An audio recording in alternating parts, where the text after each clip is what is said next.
What if I told you that the queen of pop herself is about to rewrite her own history and step back into the place where it all began? Imagine the lights dimming, the crowd buzzing, and Madonna, yes, Madonna at 67, announcing a comeback that doesn't just promise music but a full-circle return to her roots.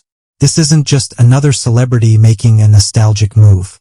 This is the woman who defined pop music for over 4 decades, who shocked, inspired, and redefined what it means to be an artist, going back to the very label that gave her the launchpad for global superstardom. And with it, she's preparing to drop her first album in 7 years, a sequel to one of her most iconic dance records.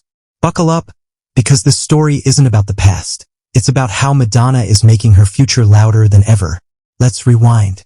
It's the early 1980s, New York City. The clubs are pulsing, the energy is raw, and a young woman with bleach blonde hair, determination, and barely enough money to get by, is hustling from one performance to another.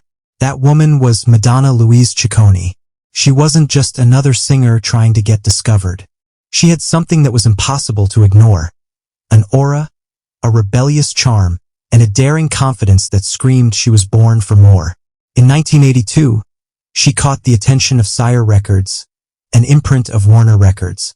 With a deal that was modest by today's standards, Madonna released her self-titled debut album in 1983. And then, everything changed. The songs weren't just hits. They were declarations. Holiday, Borderline, Lucky Star. They weren't just tracks. They were invitations into Madonna's world. A world where dance floors became sanctuaries, and where pop wasn't just music, it was liberation. By 1984, when Like a Virgin dropped, Madonna wasn't just a rising star. She was the star.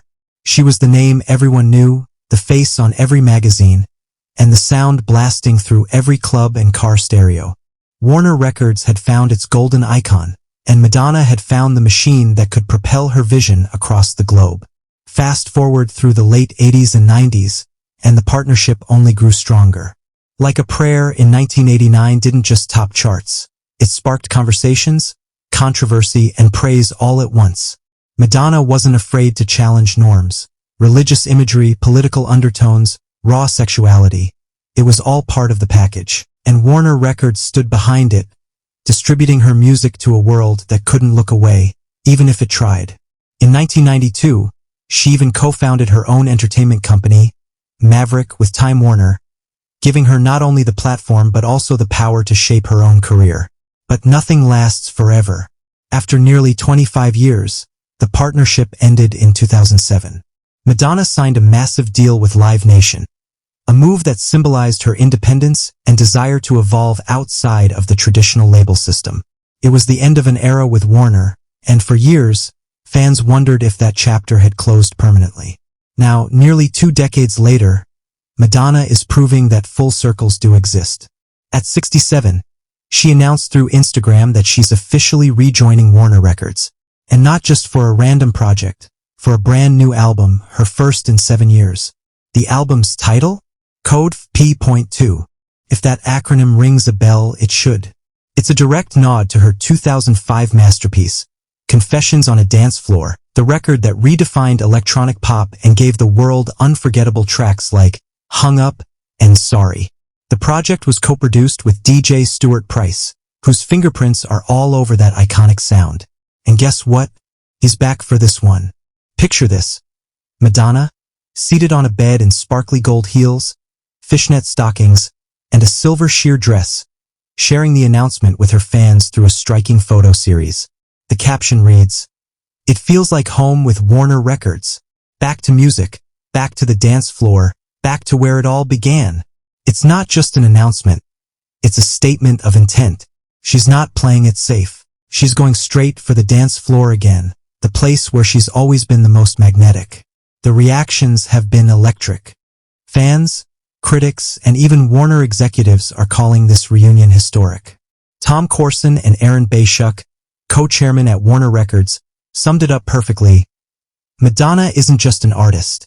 She's the blueprint, the rule breaker, the ultimate cultural juggernaut. For decades, she has not only defined the sound of global pop music, but also reshaped culture itself with her vision, innovation, and fearless artistry. This signing represents a historic, full-circle moment, one that brings her back to the label where it all began and reaffirms her unparalleled influence, setting the stage for an exciting new era of creativity and impact. Think about those words. The blueprint. That's not an exaggeration. Look at almost any pop star from the last 30 years. From Lady Gaga to Britney Spears, from Beyoncé to Dua Lipa, the fingerprints of Madonna's career are everywhere. Reinvention, provocation, control over one's own image and artistry. Madonna wrote that rulebook long before others followed it. So why now? Why, after years of being free from Warner Records, would Madonna return? The answer is in her own words. From being a struggling artist in New York City to signing a record deal to release just 3 singles, it seemed at the time my world would never be the same again, and in fact that couldn't have been truer. Since the beginning, Warner Records has been a real partner with me. I am happy to be reunited and look forward to the future. Making music, doing the unexpected while perhaps provoking a few needed conversations. That last line is classic Madonna, provoking a few needed conversations. She's never been content with just entertaining. She provokes. She questions. She forces culture to look in the mirror. And then there's the symbolic power of the album itself. Confessions on a Dance Floor wasn't just a hit album. It was a cultural reset.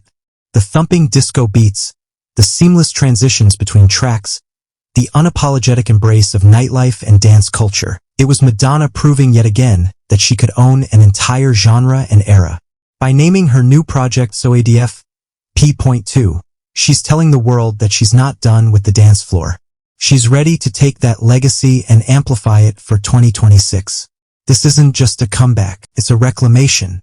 Madonna has always thrived on reinvention, whether it was the material girl of the 80s, the spiritual provocateur of the 90s, the electronic queen of the 2000s, or the political rebel of the 2010s with Madame X. Each era shocked audiences, but each one also pushed music and culture forward. Now, as she enters her late 60s, she's defying yet another expectation, that pop belongs only to the young.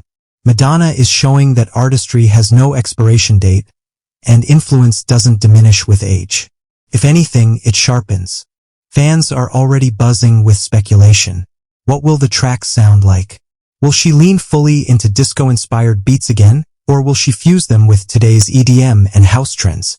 With Stuart Price back in the producer's chair, expectations are sky high. Many hope for a return to the seamless, euphoric flow of Confessions, while others anticipate Madonna's knack for blending the unexpected, mixing classic sounds with something entirely new. What makes this moment even more special is the nostalgia it evokes. Imagine being one of those fans who first bought Like a Virgin on vinyl back in 1984, growing up with her music as the soundtrack to your life, and now, in 2026, getting to experience Madonna going back to Warner Records for a project that nods directly to her prime. It's poetic, it's powerful, and it's deeply emotional for millions of listeners who've been on this journey with her. But don't think Madonna is doing this just for nostalgia. She never looks back without pushing forward. This isn't about recreating the past. It's about building on it. Her entire career has been about evolution, and if history has taught us anything, it's that when Madonna promises to shake things up, she delivers. So, what does this mean for pop music in 2026? It means the Queen is about to step back onto her throne in the most Madonna way possible. Bold, unapologetic, and unforgettable.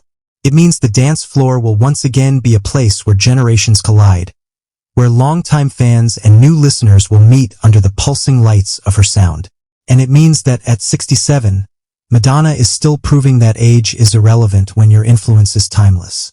From the gritty streets of New York to the global stage, from Sire Records to Warner, from Like a Virgin to COADF P.2, this is more than just an album announcement. It's a story of resilience, of roots, of reinvention. It's Madonna telling the world she's still here, still relevant, and still ready to make us dance, think, and maybe even argue a little.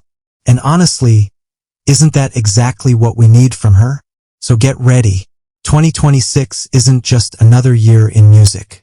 It's the year Madonna steps back to the dance floor, the year Warner Records becomes her home again, and the year pop culture remembers why she will forever be the queen of pop.